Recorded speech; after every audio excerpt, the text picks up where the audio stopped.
Barrister রুমিন ফারহানা একাদশ জাতীয় সংসদের একমাত্র নারী সদস্য হিসাবে বিএনপির প্রতিনিধিত্ব করা একজন এমপি। সংসদ কিংবা সংসদের বাইরে তার সাহসী কণ্ঠে কথা বলায় তিনি সবসময় আলোচনার কেন্দ্রে থাকে। অনেকে হয়তো তার নাম শুনেছেন, তার সাহসী বক্তব্য শুনে অবাক হয়েছেন।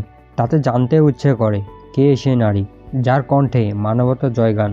আমাদের আজকের এই ভিডিও জানবো সাহসী এবং বলিষ্ঠ কণ্ঠে মানবতার জয়গান পাওয়া এই নারী সংসদ সদস্য, রাজনীতিবিদ এবং আইনজীবীর জীবনের গল্প।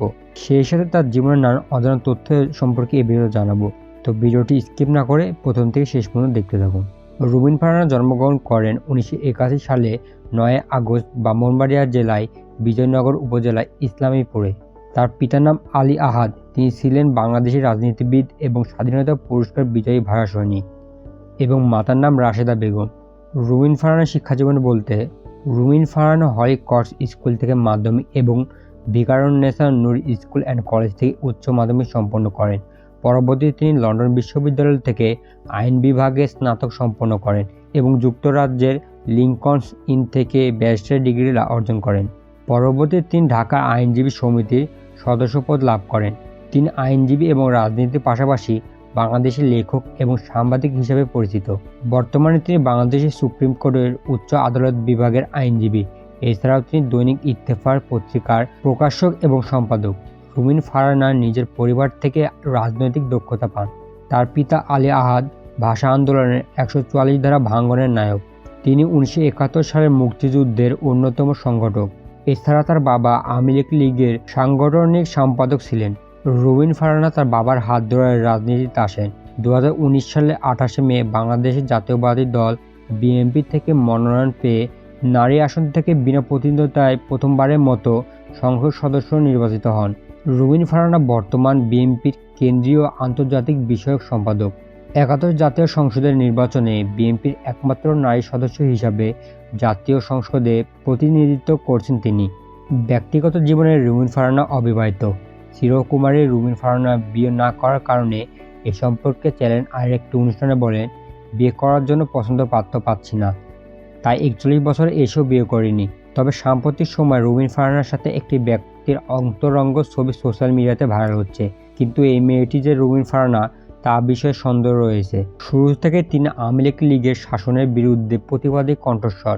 বরাবর সংসদ এবং সংসদের বাইরে সাহসী কণ্ঠের কারণে তিনি দেশে দ্রুত জনপ্রিয়তা হয়ে ওঠেন। এছাড়াও টেলিভিশনের টক শোর পরিচিত মুখ হিসাবে রুমিন ফারহানা একজন পরিচিত। তার বিরুদ্ধে অভিযোগও কম না। অনেকে অভিযোগ করে বলেন, রুমিন ফারহানা সংসদকে অবৈধ বললেও সংসদ সদস্য হিসাবে তিনি নিজের আখের গোছাচ্ছে।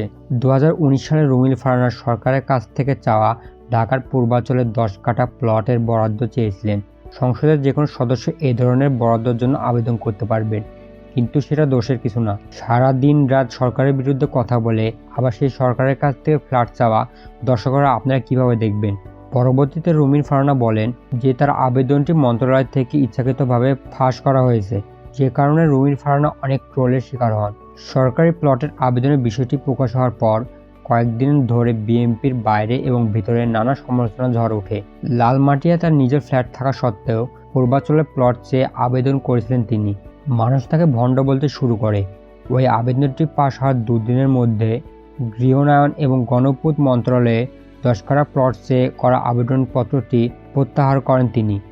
বিএনপির সংসদ সদস্য রুমিন ফারহানা প্রত্যাহারকৃত চিঠিতে তিনি লেখেন, আমার দল বাংলাদেশ জাতীয়তাবাদী দলের নেতা কর্মী এবং শুভাকাঙ্ক্ষীদের অনুভূতির প্রতি শ্রদ্ধা জানিয়ে 3 আগস্ট 2019 তারিখে সদ্য দাপ্তরিক আমার পূর্বাঞ্চলের আবেদনটি আমি প্রত্যাহার করে নিচ্ছি। প্রয়োজনীয় ব্যবস্থা গ্রহণ করার জন্য অনুরোধ করা হলো। বিএনপি সম্পর্কে তিনি বলেন, বিএনপি এখন মূল ফোকাস হচ্ছে সুষ্ঠু এবং গ্রহণযোগ্য নির্বাচন। আর সুষ্ঠু নির্বাচন করতে হলে যে পরিবেশ দরকার, প্রতিষ্ঠানগুলো সেভাবে শক্তিশালী করা দরকার। সেই লক্ষ্যে সরকার এবং সরকারের উপর চাপ তৈরি করতে হবে। বিএনপি এখন এই কাজটি করছে। আবার একটি সুষ্ঠু নির্বাচন কখনোই দেশনেত্রী 3 বারের সফল প্রধানমন্ত্রী বিএনপি চেয়ারপারসন বেগম খালেদা জিয়া ছাড়া হতেই পারে না। রুমিন ফারহানা তার নিজের নির্বাচিত আসন ব্রাহ্মণবাড়িয়া 2 এর মানুষের কাছে পূর্বে বেশ পরিচিত না থাকলেও বিভিন্ন সময়ে তার সাহসীমূলক বক্তব্য সামাজিক মাধ্যমে এবং বিভিন্ন গণমাধ্যমে ছড়িয়ে পড়ায় দ্রুত তিনি এলাকায় পরিচিত পান। বিএনপি এখন একটি ছোট দল জাতীয় সংসদে, অথচ একসময় সরকার না থাকলেও একাধিক এমপি নিয়ে যেতেন সংসদে বিএনপি। এই পরিস্থিতি কতটা মানিয়ে নিতে পেরেছে বিএনপি, এমন প্রশ্নের জবাবে রুমিন ফারহানা বলেন, আমি তো মনে করি আমরা ভালোভাবে মানিয়ে নিয়েছি। 29শে ডিসেম্বর রাতে যে নির্বাচনের মাধ্যমে বর্তমান সরকার গঠন হয়েছে সেটা কী ধরনের হয়েছে সেটা জাতীয় এবং আন্তর্জাতিকভাবে প্রমাণিত। অর্থাৎ এখানে কোনো ধরনের নির্বাচনই হয়নি, আসল ব্যালটে সিল মারার একটি মহোৎসব হয়েছে। এটা দেশের মানুষ দেখেছে।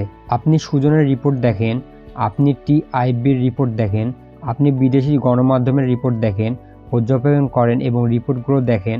এমনকি নির্বাচন কমিশন মাহবুব তালুকদার পর্যন্ত বলতে বাধ্য হয়েছে নির্বাচন সুষ্ঠু হয়নি। আমার মনে হয় এই সংসদের আমাদের অংশগ্রহণ দেখে সরকারি দলের বরং রচিত করা হয়েছে। তারা জানেন যদি ন্যূনতম সুষ্ঠু ভোট হতো তাহলে ওই 293টি আসনে বিএনপি বসত আর বাকি 7টি আসনে আওয়ামী লীগ পেত। এরকম অবস্থায় দেশের মানুষ জানে কী ধরনের নির্বাচনের মাধ্যমে দিয়ে সংসদ গঠন হয়েছে আর কী কারণে বিএনপি 7টি আসন নিয়েছে এবং সংসদে বসে আছে। সুতরাং আমি এখন হতভম্ব হওয়ার কিছু দেখি না। তিনি আরও বলেন, আমি মনে করি বিএনপি দল হিসাবে সফল। বিএনপি সফল এই কারণে যে নেতাকর্মীগুলোর নানা নিষেধাজ্ঞার বেড়াজালে এখন একটি মানববন্ধন করতে পারে না, ঠিকভাবে একটি জনসভা করতে পারে না এবং একটি জনসভা করার অনুমতিও পায় না। এমনকি 4 দেয়ালের মধ্যে একটি মিটিং করবে, সেই মিটিংটিও করতে পারে না, কেউ আমাদেরকে বাধা দেওয়া হয়। কিন্তু এত কিছু পরও আমাদের দল বিএনপি ভেঙে পড়েনি। রাজনীতির পাশাপাশি রুমিন ফারহানা বেশ কয়েকটি বইও লিখেছেন। 2018 সালে তিনি লেখেন আমাদের রচনা মোচক নামের একটি বই। রুমিন ফারহানা বলেন, আমার বাবা দীর্ঘ 19 বছর তিনি জেল খেটেছেন, রাজনীতি করেছেন। হোসেন সোহরাওয়ার্দী, একে ফজলুল হক, মাওলানা ভাসানী এবং শেখ মুজিবুর রহমানের সাথে। যখন কিছু আর বলবার থাকে না, কোনো যুক্তি আর দেবার থাকে না, পাল্টা কিছু লজিক্যাল কথা বলার থাকে না, তখন ব্যক্তিগত আক্রমণ আসে। দীর্ঘদিন উনি আইন অঙ্গনে অত্যন্ত সফলতার সাথে প্র্যাকটিস করেছেন। উনি আমার কথার যুক্তি না পেয়ে শেষমেশ সংসদে আমার পোশাক নিয়ে আলোচনা হবে কিনা এই ধরনের অভব্য কথা ওনার মুখ থেকে আমরা আশা করি না। এখানে সংসদ নেত্রী আছেন, তিনিও নারী, মাননীয় স্পিকার আপনি আছেন, আপনিও নারী। তারপরে যখন এই ধরনের কথা আইনমন্ত্রীর মুখ থেকে আসে তখন সেটা পুরো সংসদের জন্য লজ্জাজনক বলে আমি মনে করি। আমরা যদি ভারতের কাচ্চি দরগা থেকে বিদুপুর পর্যন্ত গঙ্গা নদীর উপরে যে সেতু নির্মিত হচ্ছে 10 কিলোমিটারের 6 লেন বিশিষ্ট, সেই সেতুর খরচ হচ্ছে 3000 কোটি টাকা। অর্থাৎ একটা পদ্মা সেতুর ব্যয়ে ভারতে 10টা সেতু নির্মাণ সম্ভব। লুটপাট আর কাকে বলে? কথা আপনাদের কথা বলবার চেষ্টা করেছি। আমাদেরকে বাধা দেয়া হয়েছে, আমাদেরকে সময় দেয়া হয়নি, আমাদেরকে সুযোগ খুব সীমিত ছিল, তারপরেও আমরা আমাদের সর্বোচ্চটা করবার চেষ্টা করেছি। কিন্তু এখন আন্দোলন, বৃহত্তর আন্দোলন গড়ে তোলার লক্ষ্যে আমরা সংসদ থেকে পদত্যাগ করছি এবং আমি মনে করি সংসদে আর যে দলগুলো আছে যারা গণতন্ত্রে বিশ্বাস করে, যারা মানুষ আর ক্ষমতায় থাকার ন্যূনতম কোনো নৈতিক অধিকার নেই, কারণ এই সরকারটি জনগণের ম্যান্ডেটে আসেনি, সেই সমস্ত দলেরই সংসদ থেকে পদত্যাগ করা উচিত। কিন্তু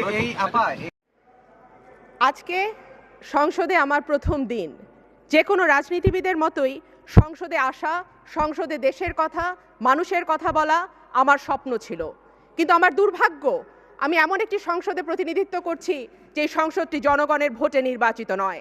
নির্বাচনের পরপরই যদি আপনারা টিআইবির রিপোর্ট দেখেন, যদি আপনারা বিদেশি গণমাধ্যম দেখেন, যদি আপনারা বিদেশি পর্যবেক্ষকদের দেখেন, যদি আপনারা নির্বাচন কমিশনের রিপোর্ট দেখেন, আপনারা দেখবেন এই সংসদটি জনগণের ভোটে নির্বাচিত নয়। সুতরাং আমি খুশি হব যদি এই সংসদের মেয়াদ আর একদিনও না বাড়ে। তো বন্ধুরা, বর্তমান সময়ে এরকম নারীবাদী রাজনীতিবিদ হিসাবে সকলের মন কেড়ে নেওয়া এই সংসদ সদস্যর জীবন সম্পর্কে আপনার ভালো লাগলে অবশ্যই ভিডিওটি একটি লাইক দিবেন। আর আপনি কার জীবনী সম্পর্কে জানতে চান অবশ্যই কমেন্ট করে জানাতে ভুলবেন না। সে বিষয়ে ভালো থাকবেন, সুস্থ থাকবেন। আল্লাহ হাফেজ।